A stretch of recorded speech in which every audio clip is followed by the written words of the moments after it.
The human soldier claimed his reward money, but they gave him an alien woman instead. The war had ended and the dust had settled over the broken lands. The human soldier named Rylan stood at the center of the crumbling hall waiting for the reward he had been promised. He had fought harder than most survived battles that should have killed him and delivered the final victory to the Allied forces. The agreement was simple: gold supplies and safe passage home. That was all he wanted. That was all he needed. The alien emissaries moved forward dressed in flowing garments that shimmered in the light. One of them, a tall figure with sharp silver eyes, spoke. For your courage and your service you shall be rewarded beyond all others.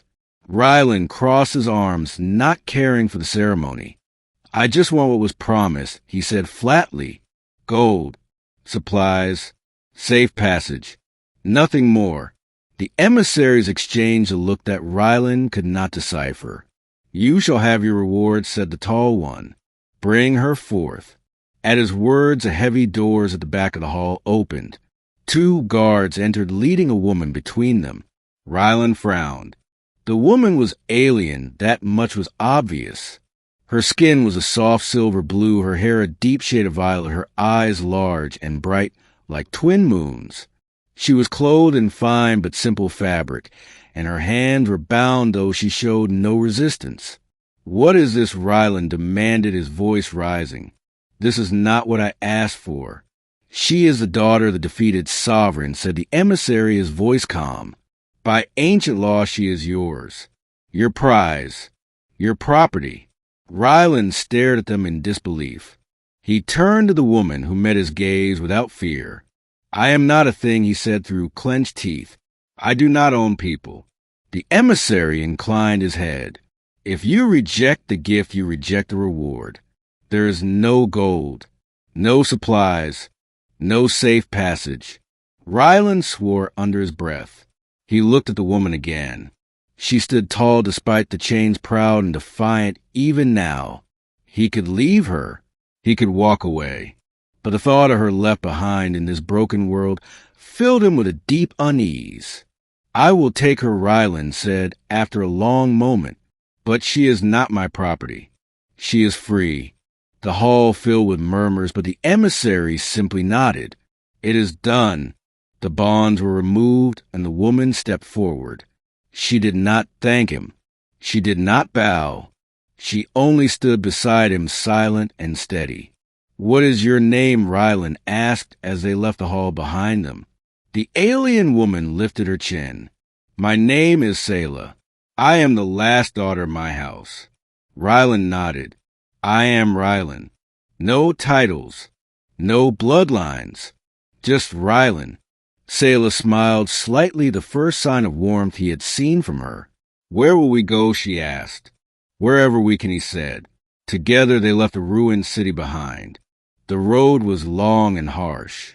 The world was still scarred from the war. Cities were broken, fields lay barren, and trust was a rare and precious thing. At first they traveled in silence. Rylan kept his distance, unsure of how to act around her. Saela said little, watching everything with sharp, calculating eyes. But over time things began to change. One night, as they camped beneath a dead tree, Rylan offered her his cloak against the cold. She accepted without a word. Another time, when Rylan was wounded in a bandit attack, Saela tore strips from her own clothes to bind his wounds. She moved with quiet skill, her hands steady. They began to share food, stories, small moments of laughter. Slowly the walls between them crumbled. One evening, as the sun dipped below the horizon, Rylan asked, What was your life like before?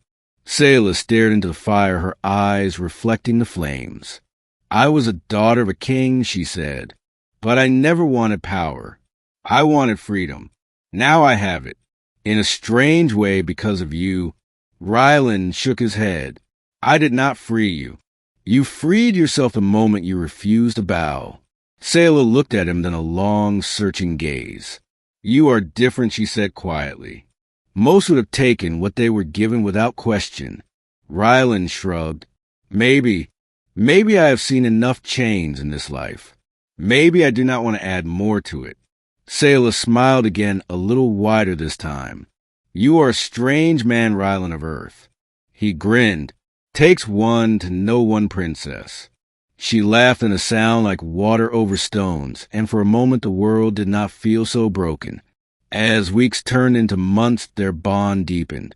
Not as master and servant, not as protector and protected, but as equals.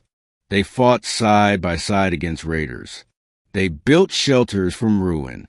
They shared hopes and fears under the endless stars. In a forgotten village, they found an old house still standing. It was battered and worn, but it had walls and a roof. They claimed it, made it theirs. Rylan hunted and fished. Saela planted what seed she could find, coaxing life from dead soil. They built a life one stone, one moment at a time. One night, as the first flowers bloomed around their home, Saela stood beside him watching the stars. I used to dream of escape, she said softly. I used to dream of a life without cages. Now I live it.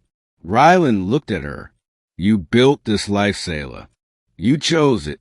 I chose you, she said, turning to face him. I choose you still. Rylan felt something swell in his chest, a fierce, bright emotion he had thought long dead. He cupped her face, gently letting her see the truth in his eyes. And I choose you, he said. Always. Their kiss was soft, at first a whisper of a touch, then stronger, deeper. A promise. A beginning. In the world they carved from ruin, they found something more precious than any gold. Hope, home, love, the soldier who had sought only a reward, the princess who had been given as a prize. They had found each other, not by fate, not by law, but by choice. And together they would build a future brighter than any they had dared to dream.